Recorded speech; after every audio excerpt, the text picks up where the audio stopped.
Welcome into the Toyota Lounge for the DNVR Avalanche Podcast, powered by your Front Range Toyota dealerships. We got Megan, we got Eric, we got Rudo, and we're joined by special guest, former Colorado Avalanche head coach, longtime head coach, assistant coach in the NHL, as well as the NCAA, Tony Granato, joining us today. Tony, thank you for coming on with us, and how's your summer been? Hope you're doing well. Thank you. It's going fast, but I think all of us that love hockey so much are kind of excited because, as we were just talking, as we got ready to start the show, we got college kids on campus. We got junior teams starting their training camps. We got rookie NHL camps just a couple weeks away. So summers are great, but when you're a hockey player and probably a hockey fan, you're like, okay, let's speed it up now. Let's get to the hockey season, and we're getting close to it. Last time we talked to you was at the NHL draft. We appreciate you for that. How much of that preparation gets done between the draft and now, and how much of this is more of a little bit of a vacation time away from hockey? Well, for the NHL teams, and Eric will tell you this too, there's not much downtime anymore because you go from playoffs to the camp prospects. What's the camp called, Teddy? Where they go through the weights and stuff. Combines. They go to combines, and then you got the draft, and then you got your rookie camps that come in, or your development camps that come in. So there's not much of a break until really after the first week of free agency, because free agency doesn't end, but starts on July 1st, and then teams usually go hard for a week, and then things usually settle down there for a month and a half or so. But it's like I said, even guys that played all the way to the finals, summers you get your little trips in, you see your family, you do your things, but it's an exciting time now that the summer's winding down, just to know that you're going to get back in competition and get back with your team and your buddies, and then all the changes that were made over the summer. I think that's where it gets exciting, because you're going to come back. No team ever comes back the same. There's changes, coaches, management, players, personnel, everything, new rookies come in there. So it's always something new and something exciting to look forward to. And that's what the time of year we're heading into. You were talking with Eric before we went live about college hockey, and you're such a huge piece of Badgers history. How has the college landscape transformed today? Well, it's challenging for lots of reasons. I think one, the portal has changed the game a lot. The NIL money has changed the game a lot. It's a great sport. It's a great development league and preparation league for NHL. There's no question about that. That it just does such a great job on getting guys ready. Just the idea, though, that kids can go to a school, commit, and then things aren't going quite perfect, and then have the opportunity to just leave without any sort of penalty or sit out. You just go directly to another college, and you pick up your career and start playing there. So I think there's a little bit of a transition on to finding a balance on what's right. And then the NLI money is getting kind of crazy, because you got certain programs that are able to and take advantage of using it, and then other programs just can't because they don't have enough money. So the imbalance on that part of it creates another interesting dynamic that college hockey never had to deal with. But all in all, as you'll see every year, college kids come out, whether it be at the end of their college season, jump into an NHL lineup or jump into a training camp, and really can have a pretty big impact on an organization really quick. So, it's a great program. Max, we're just Eric's dropping off Max right now. I can't wait to watch his team, which is always exciting. And BU, but there's so many great programs that continue to develop players and continue to just run it's exciting hockey. I wish we'd get more exposure. I wish college hockey would get more, exposure to the, hockey fan that follows the NHL. They don't really get a whole lot of opportunities to watch the kids that are prospects in the college level game, and then they, because I think it would be great to follow the path of those guys before they get to the NHL. I want to talk about that a little more. Obviously, I'm getting older, and we all are. But if I go back to when I was like in the early '90s in college, and here I am at St. Lawrence University, but You fast forward all those years because you work in the NHL, you play in the NHL, and you forget about college hockey a little bit. You know what I mean? I did. I certainly did. And then you go back a little bit, like you said, kids are getting into your own kids are getting into it. Now you're like, okay. And then you start looking at places. And I just want to tell people, like, I know you'd bug me for years to come to Madison, Wisconsin. I'm like, I never found the time to do it. And then a couple of years ago, I'm lucky enough to go there. And holy cannoli, what a place that is. What a college freaking spot. What a life spot. But for college, I mean, I was just pinching myself, and I'm like, oh, my Lord, what is this? You know what I mean? Now, fast forward, like you said, BU, North Dakota, BC, all the great, some great Wisconsin. If I'm an NHL team, like, I want my kids in college. I do. I'm being honest, because if you could elaborate a little more on all the things that are available for those kids to develop, it's crazy. And again, I know we're older a little bit, but we didn't have those things in the NHL back then. And I know most teams have it now, but I think in college hockey, they have it way more than the NHL has. I'm talking about the obscene amount of things that you can have to be a better athlete. Yeah, Eric, I agree. And there's nothing wrong with the junior path. And so many people ask, what's better, juniors or college? They're both good paths. The college dynamics of what the whole big package has to offer, for me, and obviously, like you just said, we both went to college, so we got a lot of pride in going the college route. But we also, I think, have just the awareness to know that 40 game schedule. You play Friday, Saturday, or at least our league does.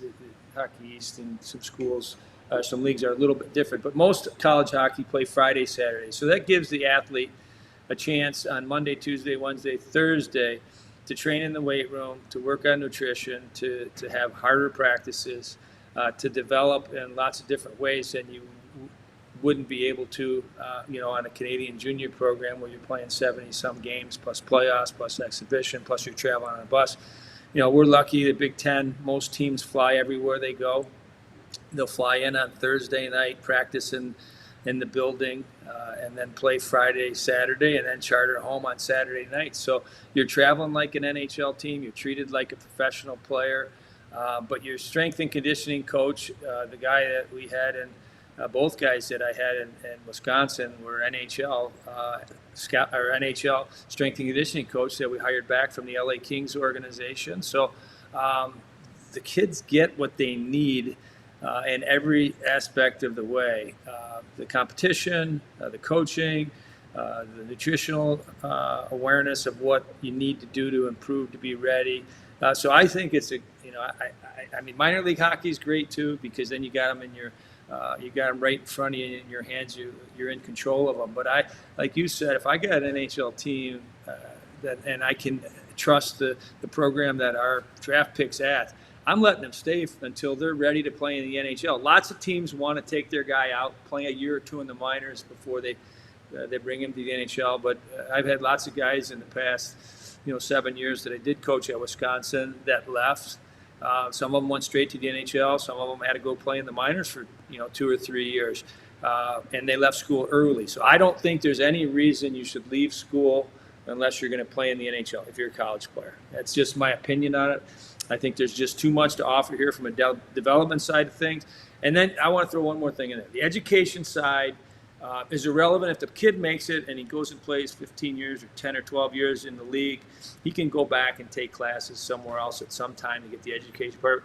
But to balance an educational schedule and have the demand of trying to be a professional athlete and playing a collegiate sport and having the responsibility of going to class and taking care of that side of things is a whole different dynamic on your development as a person that helps you. So when you do get in an NHL locker room, when you do get into a apartment building in your first city and you do have to deal with the media, I think there's just a lot more maturity on the advancement of the kids that have to do college while they're playing sports. So that's just my take on it. It's a great way to go, and lots, Macklin Celebrini, who's Max's teammate's going to be a star for the San Jose Sharks. He played as a 17-year-old last year in college hockey.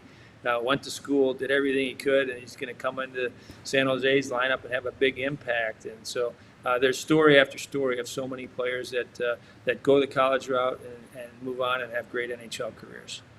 To your point, Avs are one of the teams that have over recent years invested heavily in college prospects. Obviously, guys like Cale Makar, he's someone who stayed an extra year in college to get a little bit more ready, but also college free agents that stay the full 4 years, or maybe it's 3 years and then someone signs them. They seem to be more common than ever around the NHL. Has the college game developed a little bit more in preparing kids like that to make the jump to the NHL beyond just the obvious first round level prospects? I think so, and I also think the NHL teams now, with the development team that they have in place, every team has 2 or 3 development coaches. They spend a lot of time at the colleges with the college coaches, kind of working together on the development and the growth of the individual player. So there's a lot more camaraderie, I guess, between the NHL team and the college team on that development. I think that does give a little bit more comfort for the NHL team of having players stay in college another year. The Cale Makar situation is a perfect example of a kid that realized, I'm probably ready for the NHL, but there's a lot of things I can work on at the college level that I wouldn't have the chance to from a development standpoint as a rookie in the NHL. So staying a little bit longer and being a little bit more patient paid big dividends for him. And I can't tell you how many other athletes, think they're ready, and they get there and they go, oh my gosh, I could have used 1 more year or 2 more years in school. And then they get stuck, and it's really hard to dig out of that hole if you get behind the 8 ball, and you can't go in over prepared. The more you can prepare and the better you have gotten yourself physically, mentally, strength-wise, just maturity as a young man, gives you a better chance. It's a hard league to play in. Let's not kid ourselves. The NHL is a hard league to play in. And when you get your chance, you better be ready, because if you miss on your first chance, you might not get many more. This probably has a personal connection to you. Your sister has had a huge impact in the growth of the women's game, and I wanted to know how you view the growth of women's hockey and where you see it going in the future. Well, I'm excited on where it's come. I know back in 1988, I was fortunate enough to play on an Olympic team. And Cammie came to the Olympics, and there was rumors at that time, and she was playing at Providence College at that time, and there was no international women's play at all. And in 1988 in Calgary, they threw out some sort of rumor that women's hockey may be a spectator sport, which means a sport that doesn't compete for medals, but the fans can come watch, see what it's like. Maybe it becomes an Olympic sport somewhere down the road. That was rumored to happen in the next Olympics in, I think, 92. But it didn't happen. She kept playing. She found a way to play a longer period of time to stay ready for it. And fortunately for her and all women, in 1998 in Nagano, women became Olympic athletes as hockey players. And, back then it was pretty thin as far as the depth of American players. Americans and Canadians dominated the international stage. They still do to some extent. But it was a small group of players. And then because of that, and because of the awareness that women could play sports, could compete at hockey, more and more colleges added women's hockey to it, and it became a norm instead of, oh my gosh, what are girls doing playing hockey? And that's kind of what the era that my sister went through. And I watched her. She played on all boys teams all the way up until probably she was 16 or 17. And she fought through it because she loved hockey, and her dream was to play in the NHL. She wanted to be a Chicago Blackhawk, and she didn't really become aware that that wasn't going to be an option until, probably she was 13 or 14. And, fortunately for the girls of that era, they all fought through it. They all played the game because they loved it. They all proved to everybody else that thought that women shouldn't be playing hockey, that they not only can play hockey, but it's an awful darn good sport. And you're seeing just a tremendous increase in not only numbers, but actually the games. I mean, you watch these girls play now, and I don't know if a girl or a woman would ever be able to play in the NHL, because of the physical part of it. But from a talent standpoint and a skating standpoint, a skill standpoint, they're not far behind. And there isn't a Nathan MacKinnon yet, but there might be in some time with the way these girls train now and with the acceptance, it could happen where, you might see a woman break into the NHL someday. I think it's safe to say the future of women's hockey is bright. So make sure you're wearing your Shady Rays. Yes. Go jump on it. Get the sunglasses with hundreds of different choices. Any of their polarized sunglasses, you can get 35% off with code DNVR over at shadyrays.com. Everybody loves them. They've been given 5 stars by over 300,000 people. And the coolest part is, if you break them, you lose them, or you just don't like them in the first 30 days, they'll replace them entirely for free over at shadyrays.com. So you might as well give them a try. They're better priced than some of the other high-end sunglasses out there, and you can even choose your polarization color with them. So again, head over to shadyrays.com and use code DNVR to get 35% off any of their polarized sunglasses. And once you got your Rays on, make sure you're getting in with Bet365. Get your bets down.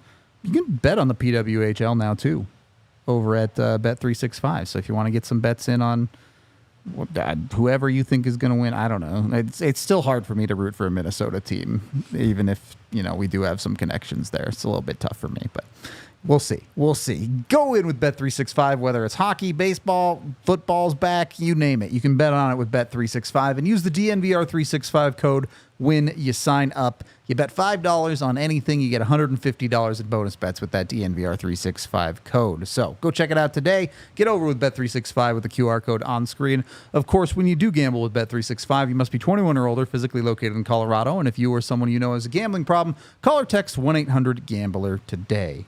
Second period of the DNVR Avalanche podcast. I know this might be like asking a parent to choose their favorite child, but I got to know. I guess you really only had 1 year with Patty Waugh, but Waugh, Sakic, Forsberg. If you had to choose one guy to build a team around, which one are you taking? Are you asking Eric that or me? You. You. Oh, boy. You take any of them. You throw Hayduk in that mix. Sure. He was a pleasure. You had Blake, you had Foote, you had Tanguay. I just look back at those days, and just the thing that I remember the most about all of them is just their work ethic, their pride, and being professional as far as being their best every single night. Their camaraderie is knowing that the importance of being a great team guy. Patty's the one, that sticks out a little bit because from a goalie standpoint, you understand this in the team dynamics. The goalie, you always hear the thing, they're out there different.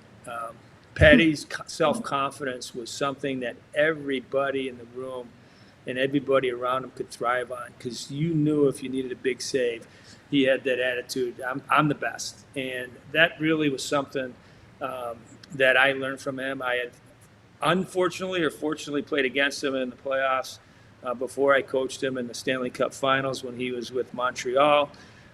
We came up a little bit short. And the difference was Patty Waugh stood on his head and did his winks when he caught the puck and made save after save against Gretzky, Sandstrom, Curry. We had a loaded team in LA, and Patrick Waugh was the neutralizer. So I got a special feeling or respect for all of those guys you mentioned. So I'm not going to pick one. I will show you in the back. Can you see the jersey in the back? Can you see that one? I can see the Forsberg. I do have a Patty one. I do have a Joe. I do have Blakey. I do have Eric Lacroix too. LA Kings. Ooh, there one. we go. I got Eric Lacroix. Eric was one of the greatest teammates, just from the standpoint that you wanted someone to come in the room that would work hard, take a beating, just keep going and smiling. It just had a tremendous attitude, and was a pleasure to play with. And then to get a chance to work with him in Colorado and continue our friendship has been really, really important and exciting for me. And I think that's the thing. You mentioned all those guys. All that stuff is fine and dandy, but what you remember most about your days as players and the guys you played with are what kind of teammate were they? And I say that over and over and over. Whoever scored the goals, great. Whoever made the saves for us, great. Whoever made the plays for us, great. But you remember the guys that were just great people that were just, you wanted to go out and compete with. And fortunately for us and for all hockey players, most of everybody I played with. I could probably put 3 or 4 guys on there that, over my entire career, that I'd say, I don't think he was a great teammate or a great guy to play with. There's not many, and that's the fortunate thing that I think makes us separate, because I think all of us appreciate each other. We appreciate the humbleness that it takes to be part of a team, and that's kind of what I think we have the most pride in, is the kind of guys that we have to represent our sport. So, Eric, what's your answer? What answer you got? Forsberg, second. I know. I always escape that one too. I always say, like, I can't, man. I'm like, like Peter, you know what? Let's say he stays healthy. Where could he have ended up? You know what I mean? I'm talking about in the all-time greats. You know what I mean? Joe was so freaking steady, right? You know what I mean? And now he's won the cup. He is Mr. Avalanche, right? He's won the cup as a manager. He's won the cup as a player. Patty is special. I say the same thing as you just said. They know that. I tell them stories. Like, he's so driven. There's nobody like him, and it's infectious. I mean, oh my God! Like, that's why I'm like you. I escape it. I try to just back away from it because it's so hard to give an answer. And like you said, the Footies and Blakeys and freaking Drury, Hayduk. I mean, those guys. It's just Deadmarsh. I mean, like, it's nonstop, right? Valerie Kaminsky. I go deeper, which leads me to, thanks. You know, which leads me to go back and say, Ray. I mean, oh my God, like Ray. It was only a short time, but then again, you know, like, they were surrounded with greatness and excellence, but which leads me to go back to you for a second. You play with unbelievable players. You and I play with Ray. We all. I'll speak for you because I know what you think of him. There's no one better than him. You know what I mean? There's no one better to make you feel as a teammate so good. He was so good for the game, so good for his teammates. Not that we weren't good. He's just special. He's the great one, right? There's only one great one. He's the great one. But with that said, you play with guys like Leachy, Brian Leach, Mike Richter, from your college days to pros to amazing hockey players in the NHL. And then you coached all those names we just talked about. And then you coached the Sidney Crosbys of the world, right? You know, which, again, he's got the jersey right behind you. I got a man crush on Sidney Crosby. I say it all the time. You know what I mean? I do. I think it's the guy, what he says. And I know you've told me that before. And if you could elaborate a little bit on it, because we were talking about him last week, and it's a little bit like that here with the Avalanche, with Makar, McKinnon. And when you have a Crosby and you're a coach, how great is it that you don't have to always be in the locker room because, you know, like to say stuff because you know it's being said by him and you know that the message is delivered. And it takes a lot of pressure off the coaches, doesn't it? Yeah, and it's more with Sid. It's more the example he sets, and I'll go back to one thing that just sums him up perfectly. So about 4 years ago, during the COVID thing, when you guys had to play in a bubble, and they went to the bubble, I think in Montreal or Toronto, whichever one, I can't remember, somewhere out east. They lost. Okay, the next day after they lost, they flew home. I called the trainers who I'm friends with just to check in and say, hey, sorry about it. You know, it was pretty, you know, they lost in I think it was the play-in type of thing, best of 3 or something, but whatever it was. And I said, how you doing, you know? And he says, well, I'm at the rink right now. I said, what, are you unpacking? Are you cleaning up? He goes, no, we got a guy on the ice. And I said, you got to be kidding me. And I said, it's not Sid, is it? And he says, there's nobody else that would, the day after the season, be on the ice than Sid. So it just shows me, and it shows, I think, every athlete that plays a sport, that to be great, if you lose a game one night and you're not happy with it, and you start preparing for the season the next day, right when you get off the plane, you go to the rink, unpack your bag, its equipment was probably wet, jumped on the ice because he wasn't happy with how things went. That says it all. There's a professional that cares so much about the team, about his performance, about not being able to accept, mediocrity. And it was a disappointing year that year for him. And I think it just sets the example for his love and passion for the game as well. So you're right. I coached him for 5 years. the thing that I had the advantage of is when I got to Pittsburgh, and he knew I had played with Wayne, and I had roomed with Wayne for 7 years. Sid is a perfectionist from the standpoint he wants to know everything about everybody that he idolizes or respects, and so we talked every day about some form or shape about what Wayne would have done here. How did Wayne practice? What did he say in the locker room? He wanted to know everything about him. And to me, there's a kid that just wants to learn about, how he can be better. But more importantly, I think he wants to learn how can he represent the game and set an example for everybody around him that watches him, that he doesn't miss anything. So I will, like you said, man crush, I don't know what you want to call for that I have with Sid. I'm lucky to have a relationship with him that I couldn't be more complimentary of who he is as a friend, as a player, as a teammate, and how he represents our game. And he does. Wayne set the standards. Maybe it was John Bello before him, maybe it was Gordie Howe, then it was Wayne. I went back, I said it earlier about our sport. We are lucky. And our superstars are so perfect as people on how they represent all of us. And we couldn't be more proud of that. And Sid is certainly one.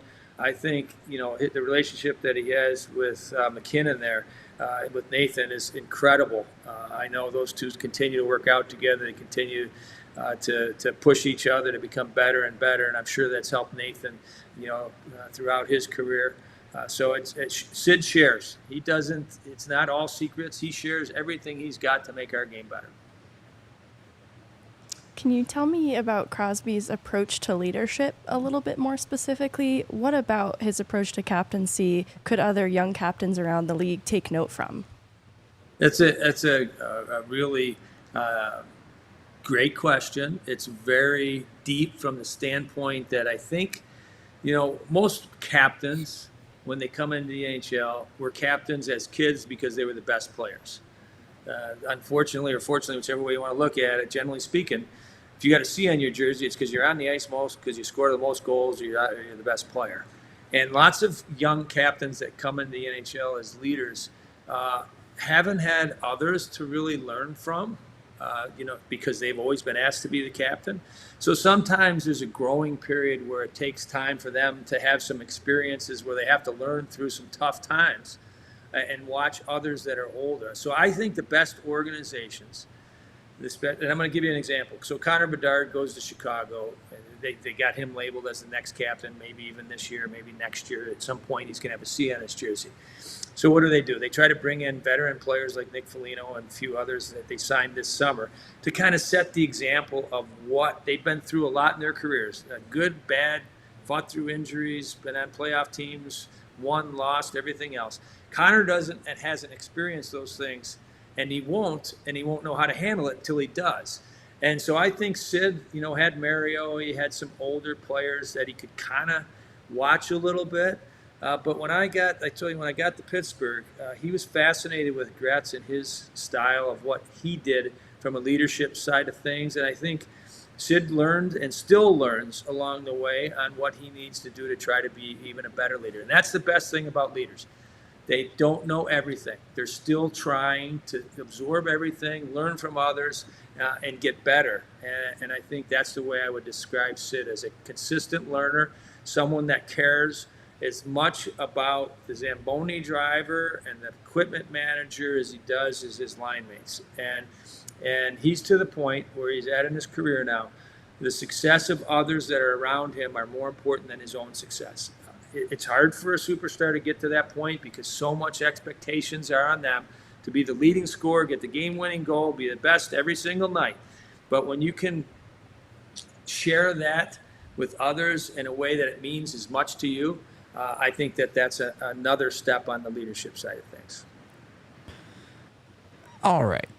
Do have some more questions about that connection with the leadership group. But before we get there, if you're hiring, you need Indeed. Make sure you get in with Indeed, as they have over 350 million global visitors a month, according to Indeed's internal data. So jump on with them. Get matched with some of the best quality candidates out there. Indeed says that over 93% of people who use Indeed say they get better matches there than on any other website, according to a recent Indeed survey. And with Indeed, you can ditch all the busy work. You can get scheduling, screening, and messaging done directly through Indeed, so you can connect with these people faster. Listeners of this show will get a $75 sponsored job credit to get your jobs more visibility at Indeed.com/AllCity. Just go to Indeed.com/AllCity right now. Let them know this podcast sent you over there. Show us a little bit of love. That's Indeed.com/AllCity. Terms and conditions apply. Need to hire. You need Indeed. And once you've done all your hiring with Indeed, that's when it's time to chill. So you can sit back, relax, and open yourself up a bottle of Coors Light. Make sure to get in with them and take your time to chill when you need it. Everybody needs it sometimes. You don't even have to get up off your couch. You can order Coors Light to get delivered right to your front door with CoorsLight.com/DNVR. Instacart will hook you up. You'll send it right to your front door. You don't even leave. You're chilling with your friends. The Coors Light shows up. It's a great time. Coors Light is the beer I reach for when I want to chill, so make sure you get yourself some Coors too. Of course, if you don't want to order it, you can find them in every liquor store in the country because, you know, they're pretty ubiquitous at this point. Yeah.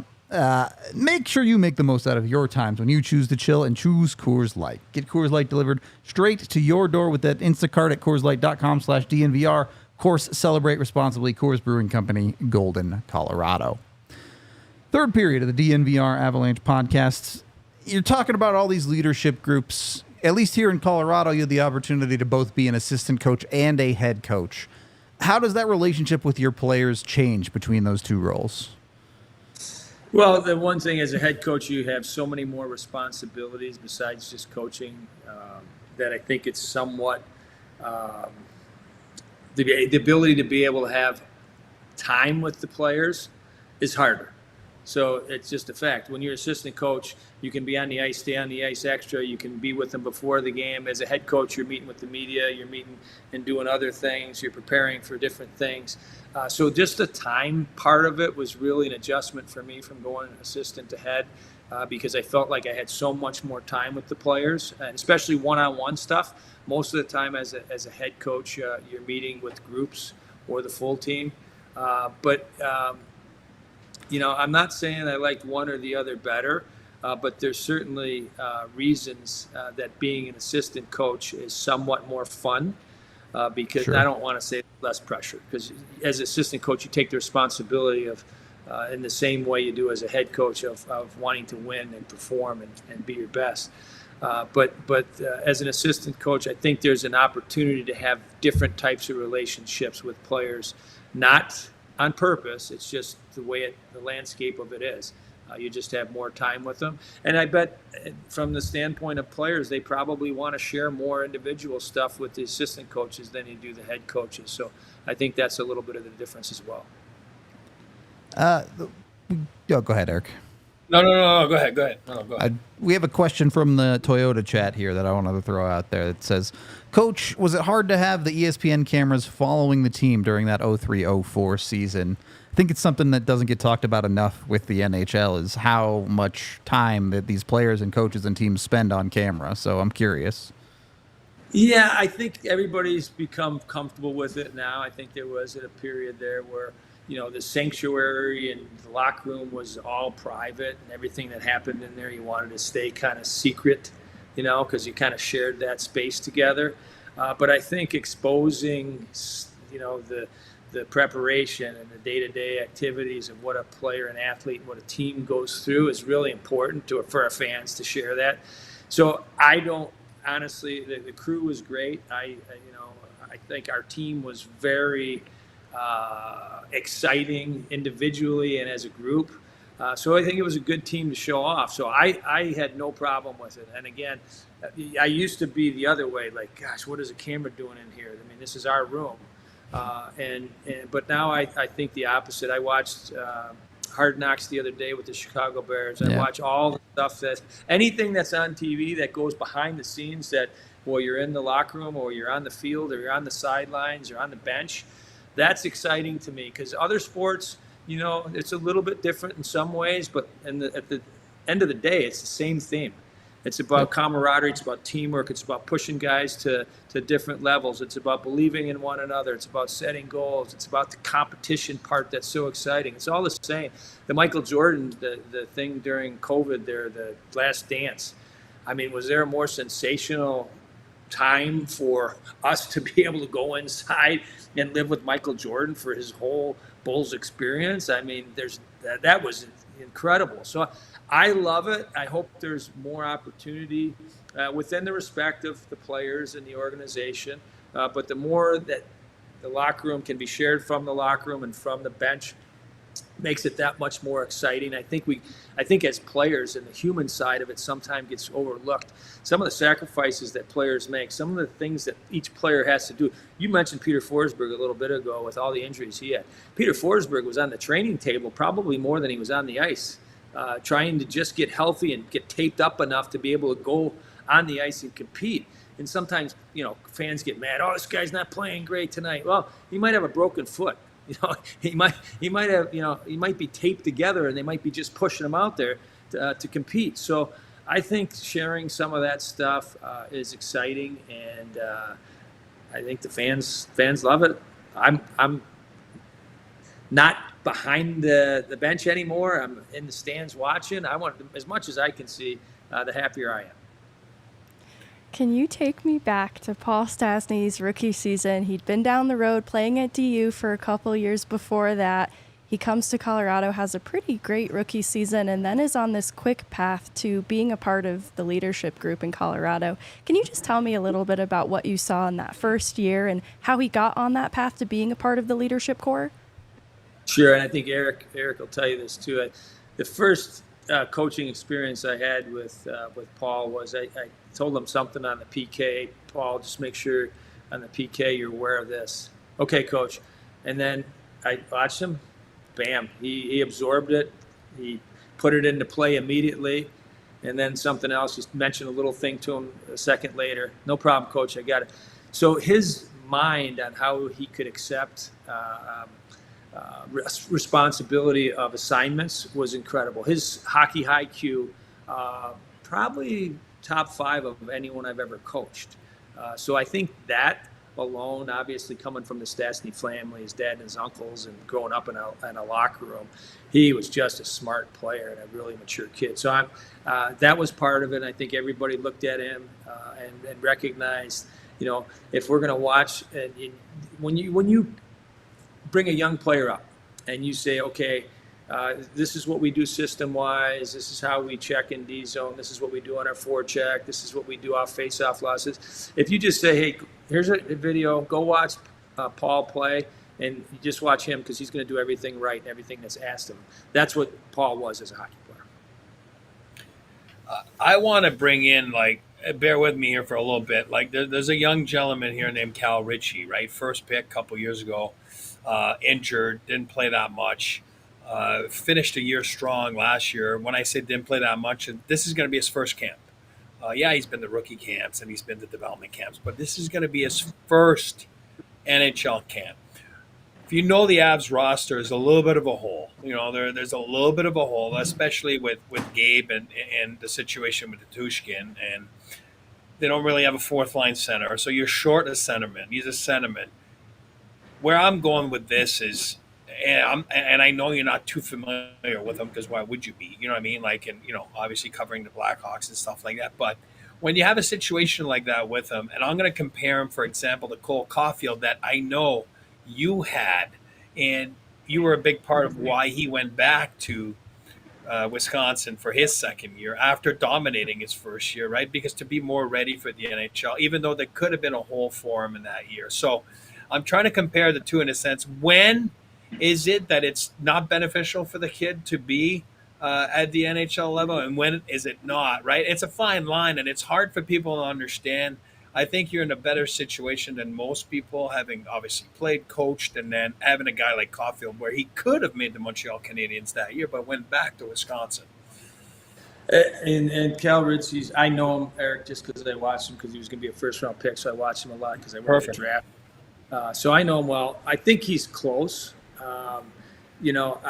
If he comes in, the part that you always wonder, Is he better off playing a fourth line role and playing 10 minutes a game and watching McKinnon and watching all these other guys and practicing against them? Or is he better off going back to juniors, playing 25 minutes, being, a leader and going? So I think every case is different. Some guys can handle that transition as an 18-year-old and jump in and fit in an NHL locker room. He's got family. His dad played, so he's got a little bit of an advantage there of kind of understanding the pro locker room.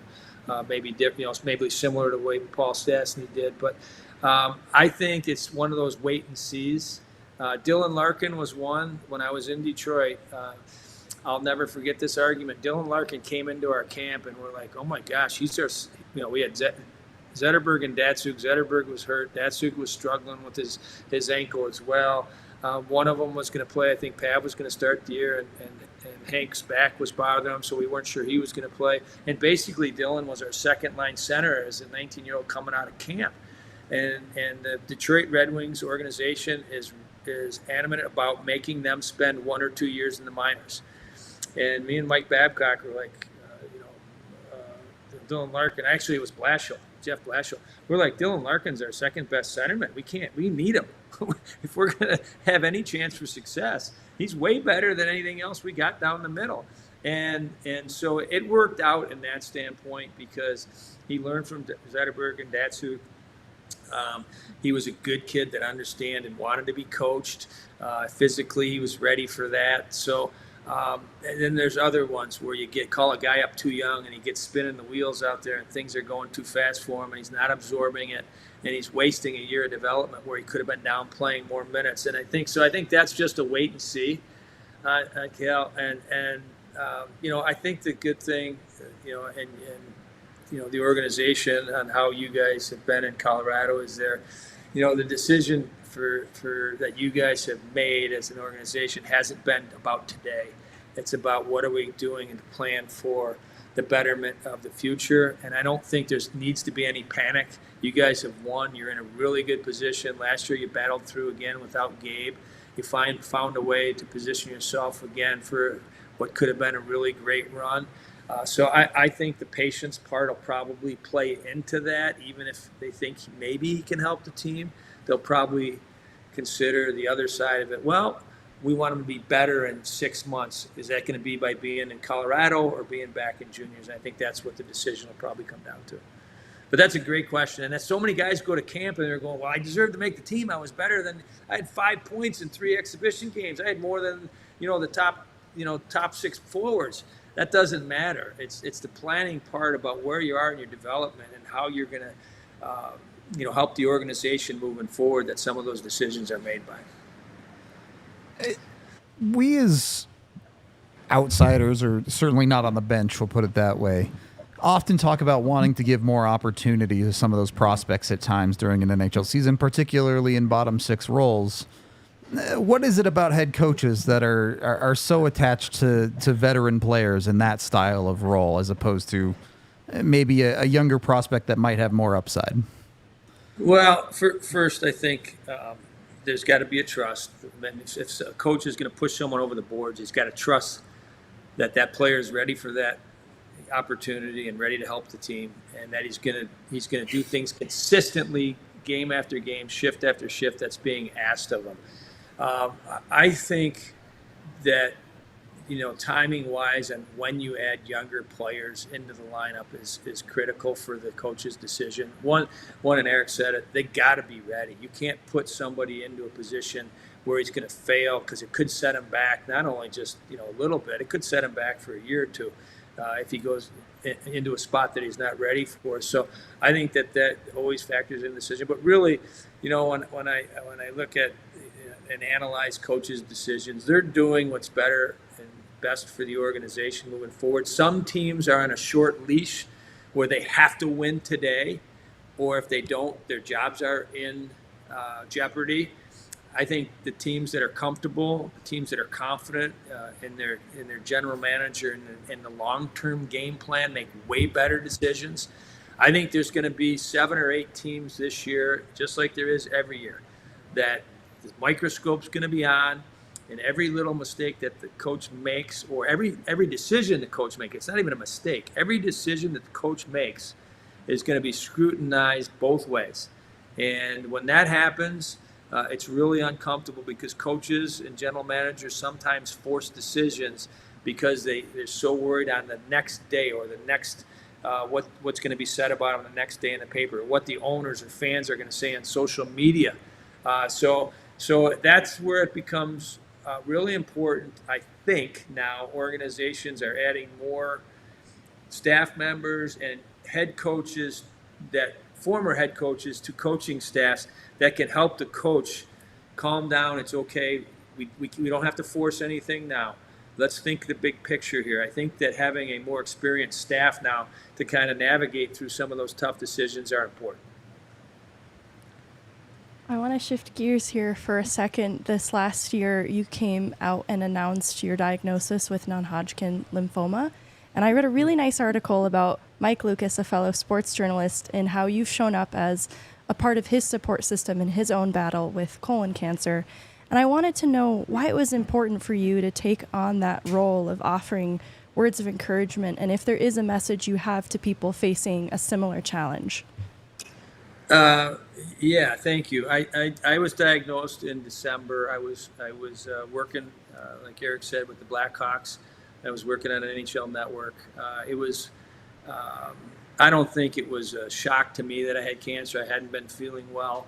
I had going through some testing to find out exactly what it was. And finally, late November, they gave me the diagnosis that I had non-Hodgkin's lymphoma, and I was going to need some treatment for probably the next 6 months.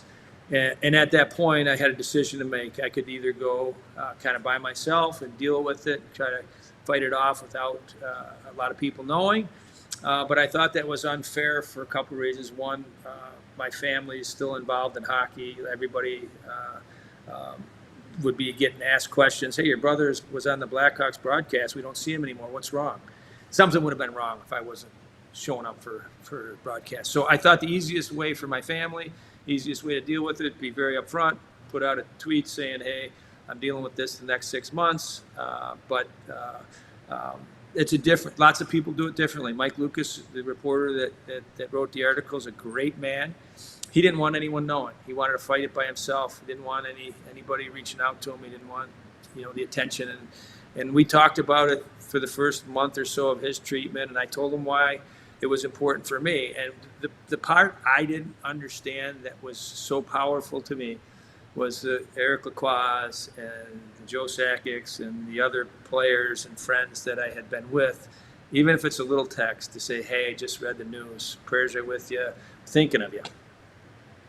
As a person that's dealing with something like that means so much to know that others care about you enough to just even send a little message to let you know that you're going to fight this thing and we're going to be with you. So that goes back to that team part of coming together when things aren't always great. You pull together. And I really found inspiration in that.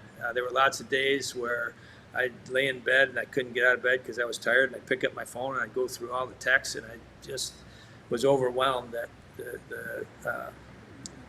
I guess the thoughts that were being sent my way and the prayers. And so to me, that was very strong. So I'm not telling every cancer patient or everybody that's dealing with something tough that they should go about it and tell people. But I will tell you that if you have friends or other people that you are, just sending them a little message to let them know, hey, I heard you're dealing with some things, just thinking about you, just battle hard. Little words of encouragement go a long, long, long way. So thank you for asking that question. I'm currently in remission. I did 18 weeks of chemo. I did a month then of radiation. I did 3 months. I just did my 3-month scan last week. That looks pretty good. Eric made fun of my hair, but it is going back. I was a complete bald for 6 months, and I was actually kind of liking it, Eric. But now I get a little bit of peach fuzz on top, and things are going really well. So thank you so much for asking. That's amazing to hear. Yeah, great to hear. Yeah, I mean, if you go back to one of my first days at DNVR last year, it was like top 5, right? And then just so you know, I mean, I'll send it to you. I'm not lying. And your hair does look good. It does. I'm not making fun of it, but top five teammates, that I had played with, and you were there. You know what I mean? Because for me, I've always said it. Like, I was a young man, and Blakey and I were a young men, and for example, and then you were the married guy with the children, and you were so inspirational if you wanted, that kind of life, right? You know what I mean? And now, like, we're all married, we all have kids, but you were a big role model for us, and I was old and slow, Teddy. I was old and slow. Yeah, I know. That's right. You know what I mean? I always talk about Sylvain Lefebvre and, guys like that. And for me, it was like, it reminded me of home, right? Because my family was the same way. You know what I mean? Parents were married, and I just found comfort in guys like Tony. So it's great that all those years we're still friends, and it's great that you're on the show today and helping us out. And glad you're feeling well, and you look amazing. You really do. I mean, I told you at the draft, I was like, oh my God, it's good to see you. Like, looking great, and it's fun. And I say it all the time, and I'm going to say it again. Linda is the best. Tony's wife is the best. She's the real Granato. And then what a wonderful What about family. Cammy? Most people tell me Cammy is. And no, Linda. Linda's number one. Sorry, place. Cammy. My wife Sorry. And my sister are 1, 2, I'm third. Yes.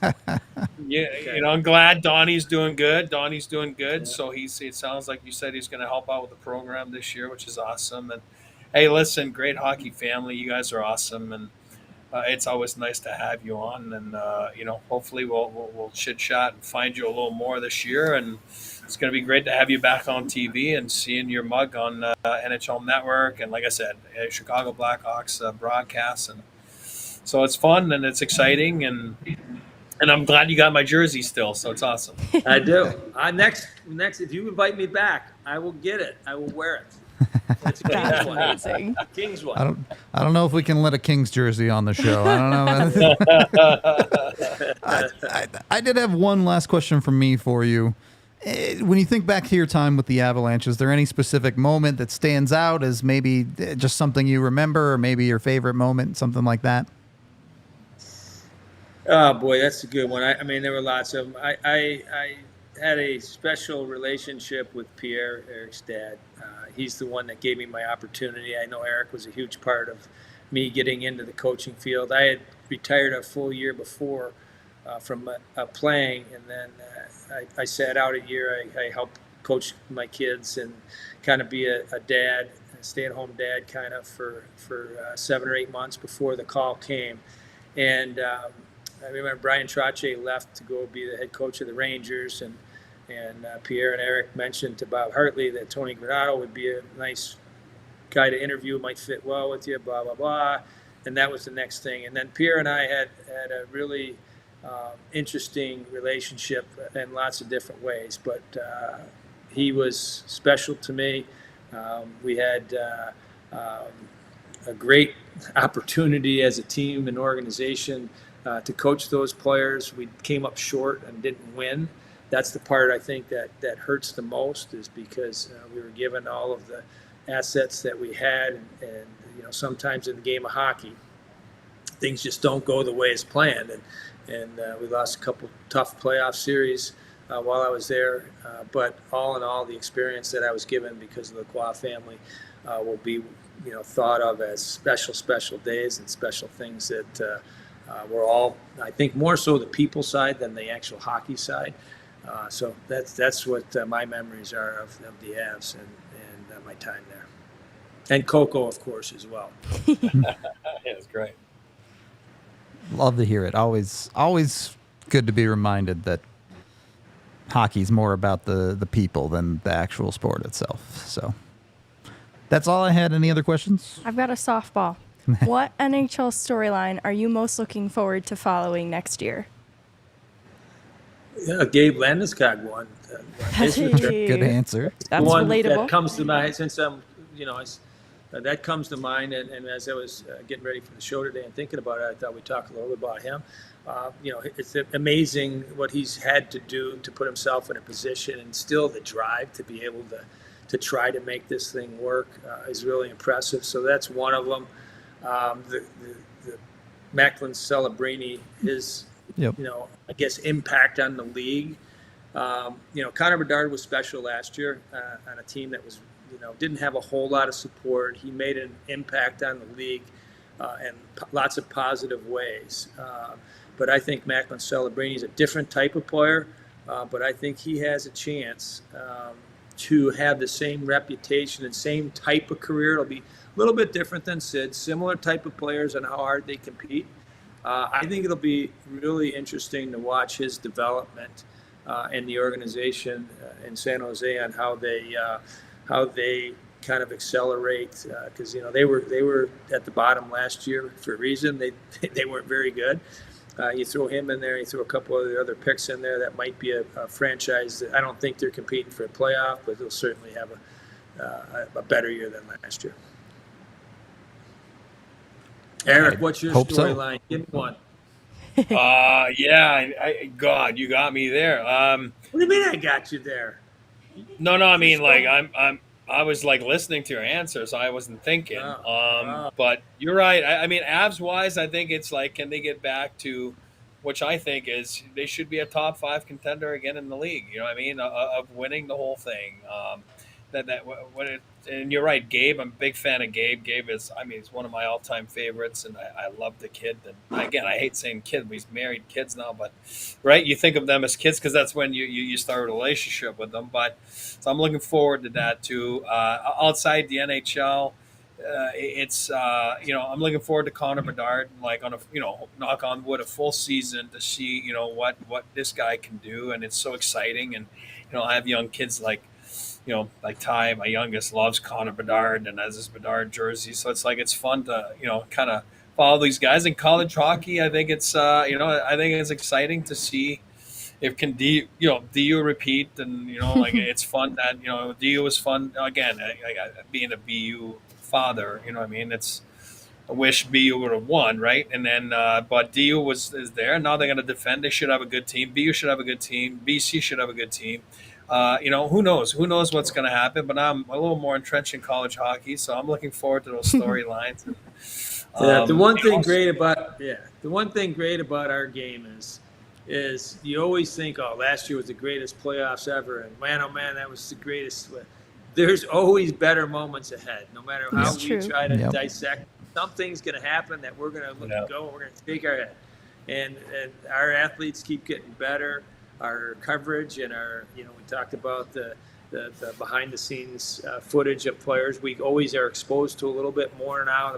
And I think the league does an outstanding job. The social media part, the good and bad of it, we still get so much more information available to us. Like, we pick up our phone and we can find out just about anything going on in the league. So I think it's really exciting times. I think our game and our sport will give us plenty of moments to celebrate it throughout the year. I hope so. It's always fun. We do have to wrap up today's show. Tony, thank you again for coming on. We appreciate you so much. No overtime today? We're not going to overtime? No overtime. No overtime in August.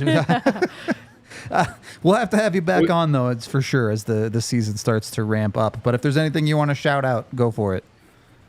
I appreciate you guys having me on, and I look forward to a great season. As always, the Avs, like Eric just said, they're set up for another great season, and looking forward to, that. It's interesting because I'll say one last thing. Edmonton now looks like the team to beat on that side, but Colorado is, you flip a coin between Colorado, and Edmonton. You got a couple other teams that are sneaky good on that side as well. So always exciting to make your predictions now and watch how they unfold as the season goes along. I'm here for it. An Edmonton Avs conference finals again. I'm all in. Let's go. Yeah, I think that'll be really fun. Yeah. All right. Hopefully that's how it plays out. We do have to get out of here for today. We appreciate all y'all hanging out with us in chat. Make sure to like and subscribe here on YouTube. There should also be another YouTube video dropping later tonight from me. So go check that out this evening. We are out of here for today, and we'll talk to you tomorrow. We all silly like the mayor.